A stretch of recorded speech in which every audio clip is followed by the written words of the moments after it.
ভাই ও বোনেরা, আজ আমি আপনাকে একটি প্রশ্ন করতে চাই। আপনি কি কখনো আল্লাহর কাছে কিছু চেয়েছেন কিন্তু অনেক দিন পেরিয়ে গেলেও পাননি? তখন মনে হয়েছে হয়তো আল্লাহ আমাকে দিতে চান না, হয়তো আমি যোগ্য না, হয়তো আমার দোয়ার কোনো দাম নেই। আজ এই ভুল ধারণাগুলো ভাঙব। আল্লাহ দেরি করেন কিন্তু ভুল করেন না। ভাই ও বোনেরা, আমরা তাড়াহুড়ো করি কিন্তু আল্লাহ করেন না। কারণ আল্লাহ দেখেন আপনার পুরো জীবন, আপনার ভবিষ্যৎ, আপনার সামর্থ্য, আপনার ঈমানের গভীরতা। আমরা দেখি এখন, আল্লাহ দেখেন চিরকাল। দেরি মানে না নয়। একটা বীজ যখন মাটিতে পোতা হয়, সে কি সঙ্গে সঙ্গে ফল দেয়? না, আগে অন্ধকার, চাপ, নীরবতা, তারপর গাছ। দোয়ার ক্ষেত্রেও তাই। আল্লাহ কাকে বড় কিছু দেন? ভাই ও বোনেরা, আল্লাহ বড় কিছু দেন যাকে তিনি প্রস্তুত করেন, যাকে তিনি ভেঙে নেন, যাকে তিনি অপেক্ষা শেখান। কারণ বড় নিয়ামত দুর্বল হৃদয়ে দেওয়া হয় না। নবীদের জীবনে অপেক্ষার সময়। ইউসুফ আলাইহিসসালাম বছরের পর বছর কারাগার, মুসা আলাইহিসসালাম মরুভূমিতে প্রস্তুতি, মুহাম্মদ সাল্লাল্লাহু আলাইহি ওয়াসাল্লামের মক্কার কষ্টের পর মদিনার বিজয়। যারা ইতিহাস পেয়েছেন তারা আগে অপেক্ষা শিখেছেন। আপনি যদি এখনো অপেক্ষায় থাকেন, ভাই ও বোনেরা, আপনি যদি এখনো অপেক্ষায় থাকেন, তাহলে বুঝবেন আল্লাহ এখনো কাজ শেষ করেননি। গল্প এখানেই থামেনি, প্রস্তুতি চলছে। সবচেয়ে মূল্যবান জিনিস সবচেয়ে বেশি সময় নেয়। অপেক্ষা মানুষকে কি শেখায়? অপেক্ষা শেখায় ধৈর্য, বিনয়, দোয়ার স্বাদ, আল্লাহর উপর নির্ভরতা। এই গুণগুলো ছাড়া বড় নিয়ামত সামলানো যায় না। আজ নিজেকে এই কথা বলুন। আজ বলুন, আল্লাহ দেরি করছেন না, তিনি আমাকে প্রস্তুত করছেন। এই বিশ্বাস হৃদয় শান্ত করে। আজকের দোয়া: হে আল্লাহ, তুমি যে দেরি করছো তার ভেতরের হিকমা বুঝে নেওয়ার তাওফিক দাও। আমি কি আল্লাহর প্রিয়, নাকি তাই আমাকে এত অপেক্ষা করতে হচ্ছে? অনেকে ভাবে যাদের জীবন সহজ তারাই আল্লাহর প্রিয়। আজ এই ভুল ভেঙে দেব। আল্লাহর ভালোবাসার মানদণ্ড দুনিয়ার মতো না। ভাই ও বোনেরা, আমরা ভালোবাসা মাপি সুখে, প্রাপ্তিতে, সফলতায়। কিন্তু আল্লাহ ভালোবাসা মাপেন ঈমানে, ধৈর্যে, নির্ভরতায়। তাই কখনো ভালোবাসার চিহ্ন হয় অপেক্ষা। প্রিয় বান্দাদের আল্লাহ গড়ে নেন। আল্লাহ যাদের প্রিয় করেন তাদের ধৈর্য শেখান, তাদের অহংকার ভাঙেন, তাদের আল্লাহমুখী করেন। কারণ বড় নিয়ামত প্রস্তুত হৃদয় চায়। নবীদের অপেক্ষার গল্প। নূহ আলাইহিসসালাম ৯৫০ বছর দাওয়া। ইউসুফ আলাইহিসসালাম কারাগারে নীরব অপেক্ষা। আইয়ুব আলাইহিসসালাম দীর্ঘ রোগের ধৈর্য। তারা কি অপ্রিয় ছিলেন? না, তারাই ছিলেন সবচেয়ে প্রিয়। অপেক্ষা আল্লাহর না না। ভাই ও বোনেরা, যদি আল্লাহ আপনাকে অপছন্দ করতেন তাহলে তিনি আপনাকে অবহেলা করতেন। কিন্তু আপনি কাঁদছেন, দোয়া করছেন, ফিরে আসছেন। এটাই প্রমাণ আল্লাহ আপনাকে ছেড়ে দেননি। অপেক্ষার সময় শয়তান কি বলে? শয়তান ফিসফিস করে, এত কষ্ট কেন? তুমি কি সত্যিই প্রিয়? এই সন্দেহটাই পরীক্ষা। যদি আপনি টিকে যান, আপনি জিতে যান। অপেক্ষা কিসের জন্য? ভাই ও বোনেরা, আল্লাহ অপেক্ষা করান সঠিক সময়ের জন্য, সঠিক মানুষের জন্য, সঠিক রূপে দেওয়ার জন্য। ভুল সময়ে দেওয়া রহমত না, পরীক্ষা। আজ নিজের জন্য সিদ্ধান্ত নিন। আজ বলুন, আমি অপেক্ষাকে অপমান না, আমি এটাকে আল্লাহর ভালোবাসার প্রশিক্ষণ ভাবব। এই দৃষ্টিভঙ্গি অপেক্ষা হালকা করে। আজকের দোয়া: হে আল্লাহ, যদি এই অপেক্ষা তোমার ভালোবাসার অংশ হয় তাহলে আমাকে এতে দৃঢ় রাখো। আল্লাহ আগে মানুষ বানান, তারপর নিয়ামত দেন। ভাই ও বোনেরা, আমরা চাই নিয়ামত বদলাক, আল্লাহ চান মানুষ বদলাক। কারণ বদলানো মানুষ ছাড়া বড় নিয়ামত টিকে না। অপেক্ষার সময় যে পরিবর্তনগুলো হয়: ১. অহংকার ভাঙে। আপনি বুঝতে শেখেন, আমি না, আল্লাহই সব। দোয়া গভীর হয়। দোয়ার তালিকা না, দোয়া হয় কান্না। দুনিয়া হালকা লাগে, আগের মতো জেদ থাকে না। ঈমান বাস্তব হয়, কথা না, অভিজ্ঞতা। নবীদের প্রস্তুতির সময়: ইউসুফ আলাইহিসসালাম কারাগারে চরিত্র, মুসা আলাইহিসসালাম মাদিয়ানে ধৈর্য, মুহাম্মদ সাল্লাল্লাহু আলাইহি ওয়াসাল্লাম হিজরতের আগে তায়েফ। বড় দায়িত্ব নীরব প্রস্তুতি চায়। আপনি না বদলালে কি হতো? ভাই ও বোনেরা, আপনি যদি এখনই পেয়ে যেতেন, অহংকার বাড়ত, আল্লাহ ভুলে যেতেন, নিয়ামত নষ্ট হতো। এই অপেক্ষা রক্ষা। ভিতরের শক্তি বাইরে দেখা যায় না। মানুষ দেখে আপনি পিছিয়ে, আপনি দেরিতে, আপনি আটকে, কিন্তু আল্লাহ দেখেন আপনি গভীর, আপনি প্রস্তুত, আপনি নির্ভরশীল। এই শক্তি স্থায়ী। আজ নিজের সাথে কথা বলুন। আজ বলুন, আমি থেমে নেই, আমি তৈরি হচ্ছি। এই কথাটাই হালকা করে। আজকের দোয়া: হে আল্লাহ, এই অপেক্ষার সময় আমাকে ভিতর থেকে সুন্দর বানাও। শুরুতে পারি, কিন্তু সময় গেলে ধৈর্য ফুরিয়ে যায়। আজ জানব দীর্ঘ অপেক্ষায় টিকে থাকার ইসলামী পথ। ভাই ও বোনেরা, ধৈর্য জন্মায় না, তৈরি হয়। ধৈর্য তৈরি হয় ছোট ছোট সিদ্ধান্তে, প্রতিদিনের লড়াইয়ে, নামাজ না ছাড়ার জিদে। ধৈর্য মানে আজও হারাম না। ধৈর্য ভাঙে কেন? ধৈর্য ভাঙে তুলনা করলে, অভিযোগ করলে, ফলের সময় নিজে ঠিক করলে। এই তিনটে ধৈর্যের শত্রু। দীর্ঘ অপেক্ষায় 5টি কাজ। 1. তুলনা বন্ধ করুন। যার যা সময়, তার ততটুকু গল্প। 2. দোয়া ছোট করুন, কিন্তু ছাড়বেন না। 1 লাইন হলেও নিয়মিত। 3. ইবাদতকে আশ্রয় বানান, শাস্তি না, শক্তি। 4. হারাম থেকে নিজেকে বাঁচান, হারাম ধৈর্য ভাঙে। 5. সময়কে প্রস্তুতিতে লাগান। শূন্য অপেক্ষা সবচেয়ে কষ্টকর।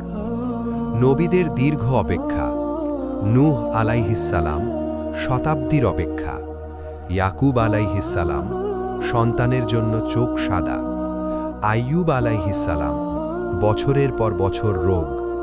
তারা কেউ বলেননি, কেন এত দেরি? ধৈর্যের পুরস্কার কেমন? আল্লাহ বলেন, নিশ্চয়ই আল্লাহ ধৈর্যশীলদের সঙ্গে আছেন। এই সঙ্গে থাকা সবচেয়ে বড় পুরস্কার। আজ নিজের সাথে অঙ্গীকার করুন। আজ বলুন, আমি শেষ পর্যন্ত সুন্দর থাকব। সুন্দর মানে নামাজে, দোয়ায়, চরিত্রে। আজকের দোয়া: হে আল্লাহ, আমার অপেক্ষা লম্বা হলে আমাকে খারাপ হতে দিও না। অপেক্ষা মানুষকে তাড়াহুড়ো শেখায় না, ধৈর্য শেখায়। ভাই ও বোনেরা, ভুল সিদ্ধান্ত আসে তাড়াহুড়ো থেকে। আল্লাহ যখন অপেক্ষা করান, তিনি আসলে আপনাকে বলছেন, থামো, এখনই নয়। এই এখনই নয় রক্ষা। অপেক্ষার সময় সবচেয়ে বড় 3টি ভুল: 1. হারাম পথে যাওয়া। একটু সহজ হলে কি হয়, কিন্তু হারাম কখনো বরকত আনে না। 2. ভুল মানুষকে আঁকড়ে ধরা। একাকিত্বের ভয় ভুল সঙ্গ বেছে নেয়। 3. আল্লাহ ছাড়া সব কিছুর উপর ভরসা। মানুষ, টাকা, পরিকল্পনা সব ভেঙে পড়ে। নবীদের জীবনে সিদ্ধান্তের ধৈর্য: ইউসুফ আলাইহিসসালাম হারামে রাজি হননি, কারাগার বেছে নিয়েছেন।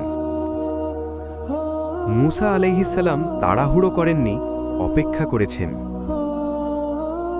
মুহাম্মদ সাল্লাল্লাহু আলাইহি ওয়াসাল্লাম মক্কায় প্রতিশোধ নেননি, হিজরত করেছেন। তারা জানতেন ভুল শর্টকাট শেষটা নষ্ট করে। সিদ্ধান্ত নেওয়ার আগে নিজেকে 5টি প্রশ্ন। ভাই ও বোনেরা, কোনো সিদ্ধান্তের আগে নিজেকে জিজ্ঞেস করুন, 1.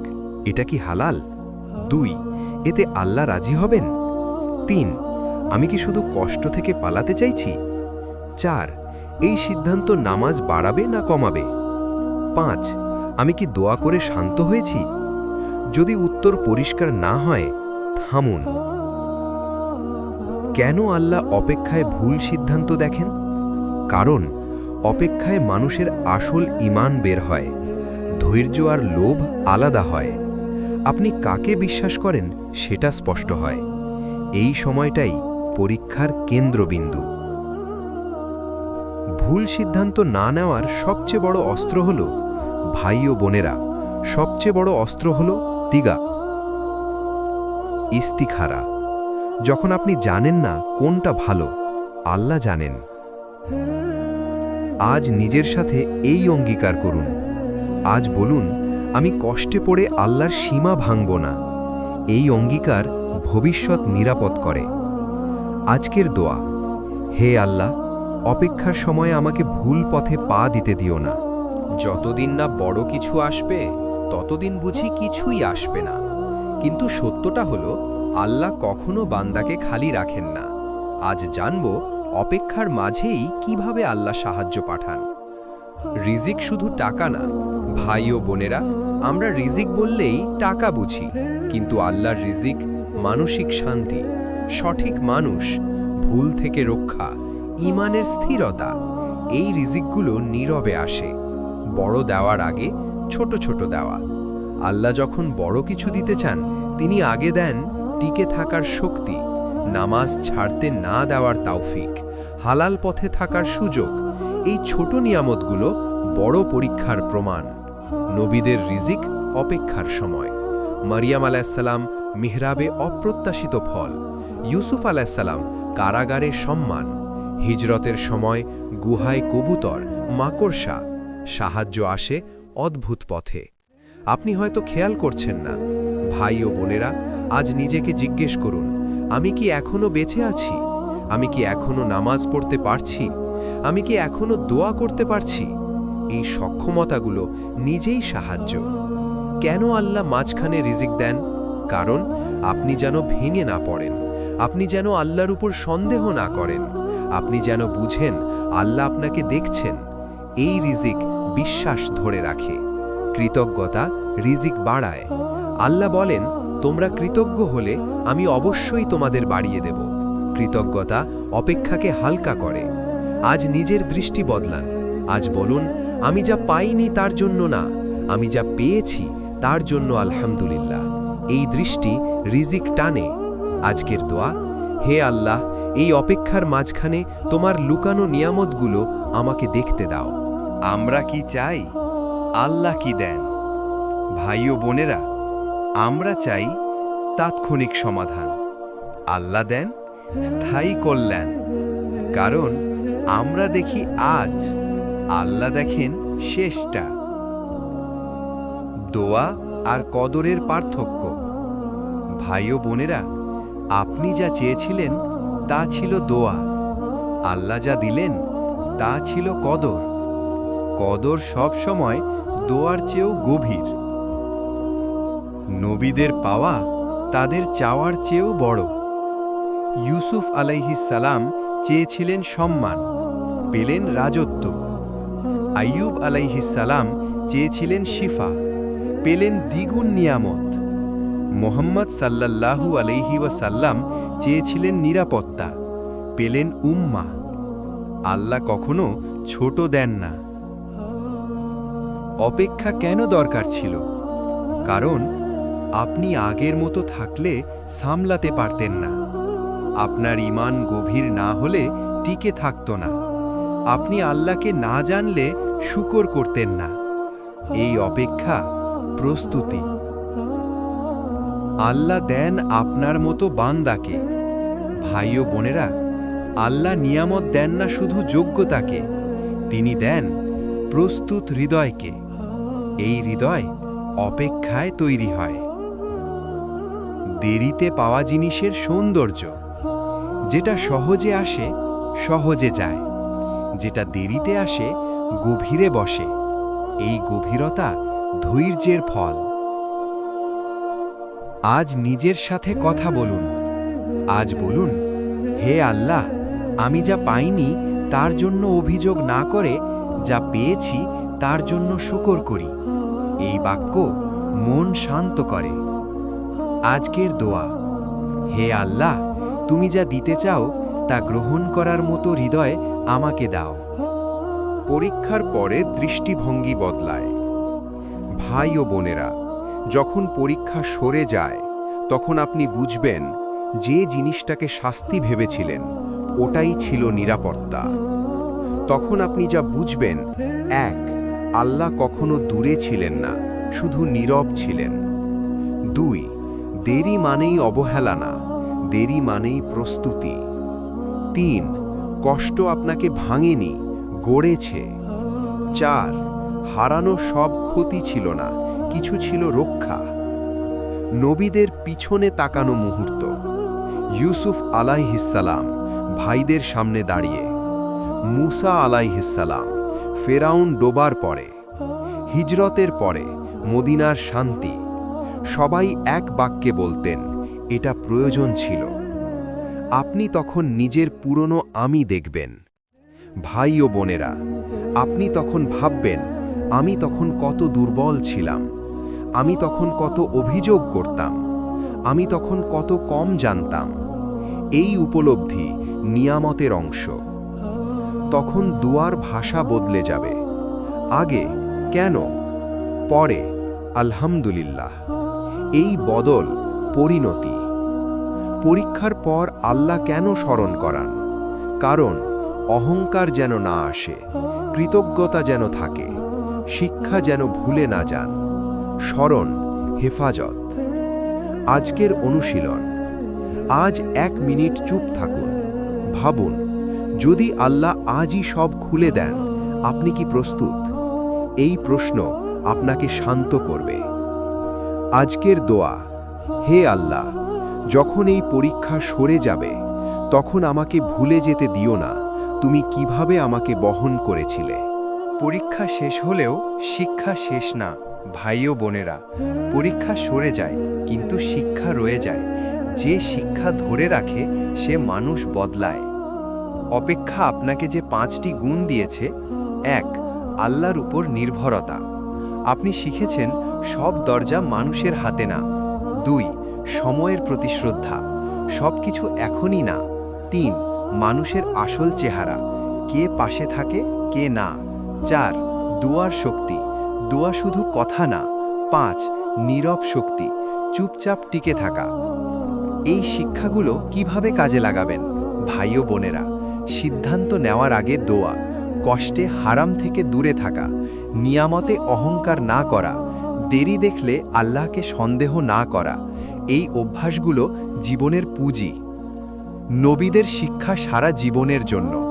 ইউসুফ আলাইহিসসালাম ক্ষমা, মুসা আলাইহিসসালাম দায়িত্ব, মোহাম্মদ সাল্লাল্লাহু আলাইহি ওয়াসাল্লাম সহনশীলতা।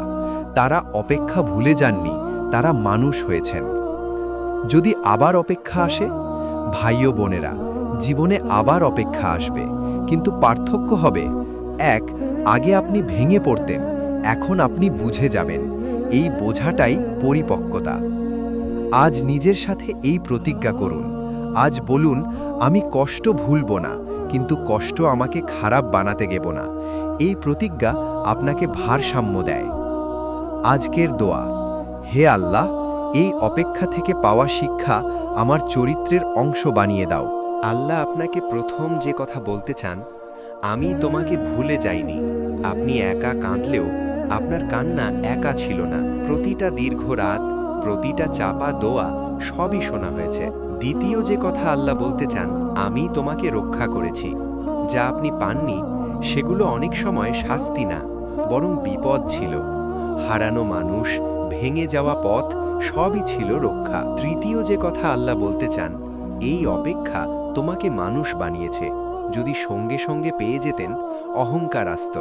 আল্লাহ ভুলে যেতেন, নিয়ামত নষ্ট হতো। এই অপেক্ষা আপনাকে সুন্দর করেছে। চতুর্থ যে কথা আল্লাহ বলতে চান, আমি তোমাকে প্রস্তুত করেছি। আপনি এখন আগের মতো ভেঙে পড়েন না, কষ্টে আল্লাহকে ছেড়ে যান না, নিয়ামতে মাথা নষ্ট করেন না। এই প্রস্তুতি যোগ্যতা। পঞ্চম যে কথা আল্লাহ বলতে চান, আমি তোমাকে তোমার চাওয়ার চেয়েও বেশি দেব, কারণ আপনি শুধু চাওয়ার মতো না, আপনি বহন করার মতো হয়েছেন। এই পর্যায় সবচেয়ে সুন্দর। আল্লাহর সাথে শেষ কথোপকথন, রিফ্লেকশন মোমেন্ট। ভাই ও বোনেরা, চোখ বন্ধ করে ভাবুন, আপনি আল্লাহকে কি বলবেন? একটা বাক্য, একটা দোয়া, একটা শুকুর। এই মুহূর্ত আপনার এবং আল্লাহর। আজকের শেষ দোয়া, ফাইনাল দোয়া। হে আল্লাহ, আমি যা বুঝিনি তুমি তা জানাতে দেরি করনি। আমাকে তোমার পরিকল্পনায় খুশি থাকতে শেখাও।